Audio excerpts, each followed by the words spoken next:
Hey everybody, Hindi and Chayale here, and we are here to give you some bad advice. Just kidding.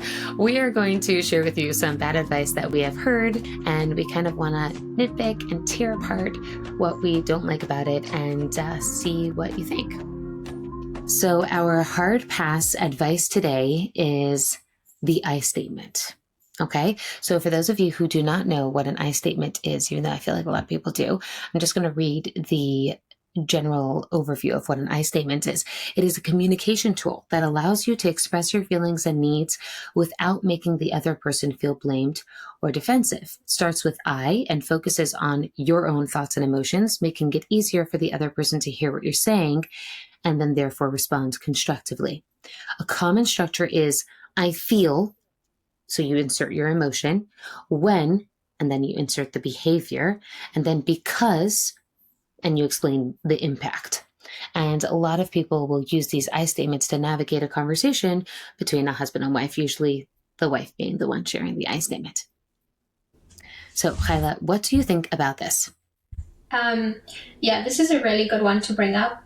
I think it gets to the general notion that people will say communication is what makes a relationship work. The success of a marriage is good communication. And what would be an example of really good communication? This would be one of the examples. Like, instead of criticizing and blaming, introduce the I statements, sharing how I feel. So let's say I say to you, I feel really insecure about my parenting and my motherhood when you shared that you took your son out for coffee in the middle of the day to have some one-on-one time. That made me feel really, really bad about myself. And I felt crushed. And yeah, just wanted you to know that. Wow. So I'm going to share how I feel. In response to your I statement, I'm going to share my I statement. So, I mean, I don't want to because we don't have to get lost in this example, but what I'm hearing is what you're doing is you're sharing your real experience, which I think is really important, right? We are able to share. It is so important to be able to share what's on your heart and your mind. And at the same time, I think even if you don't end up using the word you, which in your example, you did use the word you, but like, even if like you is completely omitted from your statement and you're very carefully following the script of there is no you, if it involves the other party, i.e. the husband, there is still going to be blame. Maybe it's like mitigating how direct and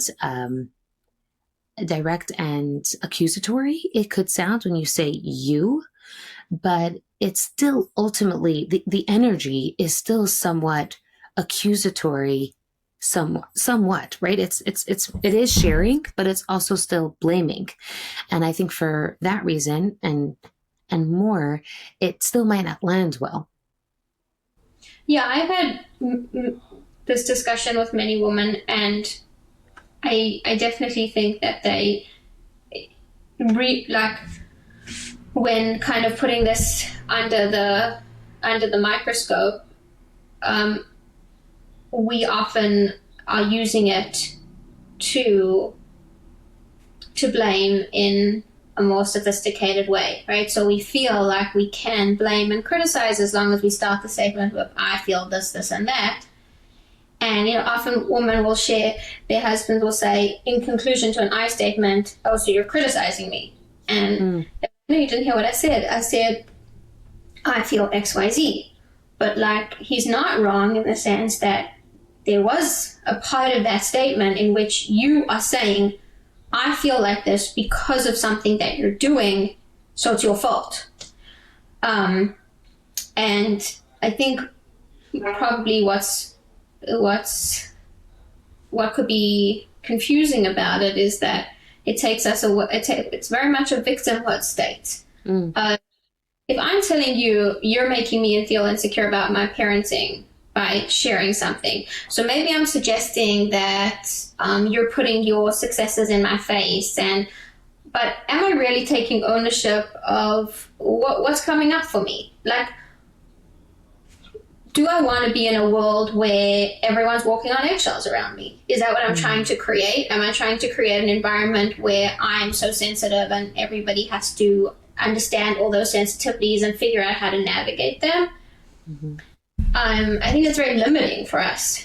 Right. And I don't actually think that's genuine communication. I think that's a communication of victimhood. Right. Yeah, I hear that. So there's like a lack of ownership. I'm also hearing from you, it's a little bit like complaining fetching as opposed to being inspiring and creative, which is something we talk a lot about. Like how could I, if there is a situation, then instead of like mulling over it or bringing it to the other person from a space of blame, is there a way that I can create something here instead of kind of staying in it, in the lack that I'm experiencing or the pain that I'm experiencing? So I think that's something to consider too. Like, is there a way for me to look at what I can create more, what I could open up instead of closing with an I statement? Yeah, and also I think, let's say, what would we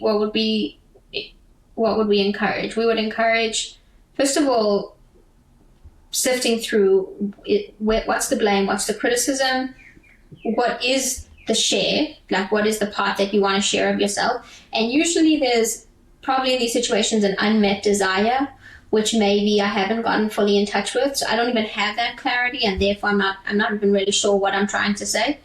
Whereas I came to you and I said, it was hard for me to hear that from you because I'm feeling like I'm really struggling with my parenting right now, and like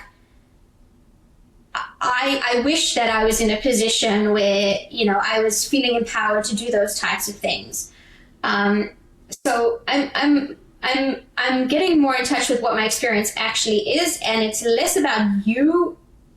Meaning, even though I officially said it in I statements, it was really about you. I actually want it to be about me. So in the sense, the I statement on a core level is a good thing, like figuring out what it is that I really, really want. And when we want things, we have to just be careful that we're not wanting other people to want it. Meaning wanting, I want you to fail as a parent also so that I could feel better. That's not a very healthy type of want. Or I want my husband to want to go out to go out with me on a date.